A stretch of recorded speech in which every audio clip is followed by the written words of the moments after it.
আসসালামু আলাইকুম।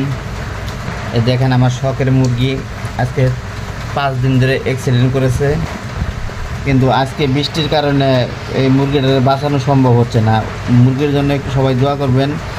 একটা না 3 মাস ধরে ডিম পাড়তাছে, অ্যাক্সিডেন্ট করার পরেও ডিম পাড়তাছে, কিন্তু আজকে এই বৃষ্টির কারণে আজকে সম্ভব হচ্ছে না যে কেমনে বাঁচাবো। যার কারণে আমি 208 বাল্ব দিয়া সেট করে রাখছি, যদি বাঁচানো যায়। মুরগিটা 0 থেকে বড় করছি। এই মুরগিটার জন্য সবাই দোয়া করবেন যাতে বেঁচে যায়। দেখি এই যে আমার দর্শকটা একটু দেখাও। এই দেখছো, একটু দোয়া করবেন সবাই। এই দেখেন 208 বাল্ব দিয়ে আমি সেট করে দিলাম যাতে গরমটা শরীরে লাগে।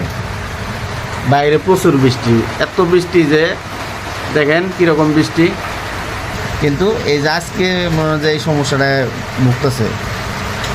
আমার এই শখের মুরগির লাগে দোয়া করবেন, একটু সবাই দোয়া করবেন। আমার বন্ধু বান্ধব যা আছে সবাই একটু দোয়া করবেন আমার শখের মুরগিটা যেন বাইচে যায়। দেখি এই যে